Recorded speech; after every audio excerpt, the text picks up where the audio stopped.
नमस्कार, मैं कमलेश कुमार राय। भारतीय जनता पार्टी के परिवारवाद के आक्रामक हथियार के चलते जनता से जुड़े सवाल, बेरोजगारी और महंगाई का इस चुनाव में दूर दूर तक कहीं अता पता नहीं चला। सारे महत्वपूर्ण मुद्दे इस परिवारवादी हथियार के प्रहार के चलते धूल धूसरित हो गए। सारे विरोधी दल, चाहे वो कांग्रेस हो या समाजवादी पार्टी, सब इस हथियार के आगे नतमस्तक होते देखे गए। और यही वजह है कि अपने चुनावी प्रचार से लेकर भारतीय जनता पार्टी के स्थापना दिवस तक नरेंद्र मोदी के द्वारा बार बार परिवारवाद पर प्रहार किया जाता रहा है। यानी कि परिवारवाद भारतीय जनता पार्टी को एक ऐसा हथियार मिल गया जो सब पर भारी लगने लगा है। हालांकि यह बात सही नहीं है। किसी परिवारवाद के जुमले के चलते भारतीय जनता पार्टी 4 विधानसभाओं में मजबूती से दोबारा सत्ता हासिल करने में कामयाब हो गई। लेकिन यह तो सच जरूर है कि इस आक्रमण और दबाव की रणनीति के चलते माहौल बनाने में भाजपा कामयाब जरूर हो पाई। कांग्रेस की तरफ यदि हम देखें तो जैसे राजा महाराजाओं के वंश परंपरा के चलते एक राजा के दूसरे लड़के और दूसरे लड़के के अगले लड़के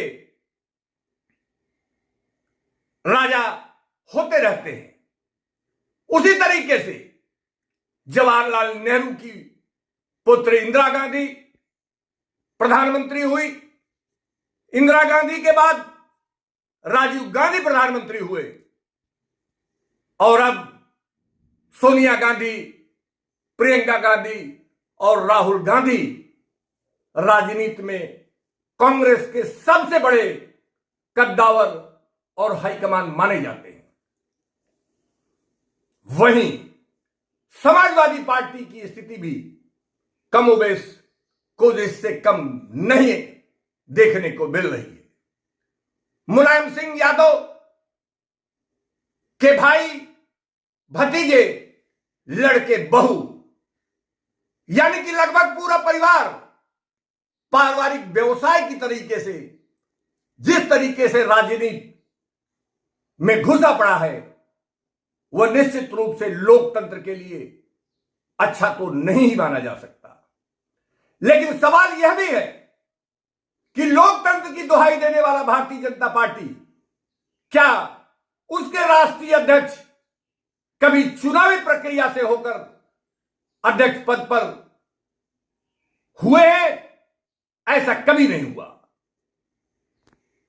राजनाथ सिंह रहे हो, गडकरी, जेपी नड्डा या अमित शाह, कुछ लोग बैठकर भारतीय जनता पार्टी में भी राष्ट्रीय अध्यक्ष का पद नामित करते रहे हैं। लेकिन लोकतंत्र का सबसे सजग प्रहरी दिखाने में भाजपा नेतृत्व कभी पीछे नहीं रहता। और परिवारवाद एक ऐसी स्थिति है जो निश्चित रूप से वह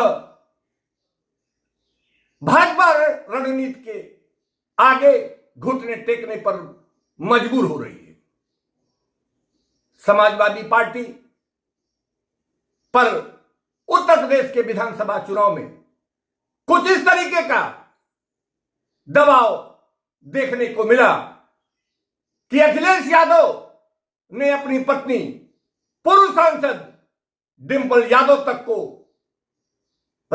चुनावी क्षेत्र में नहीं उतारा गया, जबकि डिंपल यादव की छवि निश्चित रूप से हमेशा से बेहतर मानी जाती रही है। यही नहीं,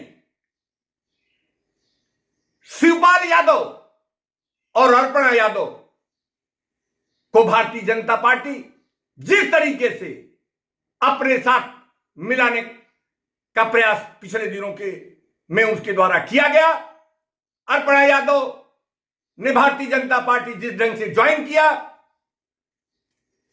शिवपाल यादव को विधानसभा के उपाध्यक्ष से लेकर राज्यसभा तक के भेजने के डोरे भारतीय जनता पार्टी में डाले जा रहे हैं, वह उसी परिवारवाद के हिस्से हैं जिस पर भाजपा स्वयं सपा पर आक्रमण करती रही है।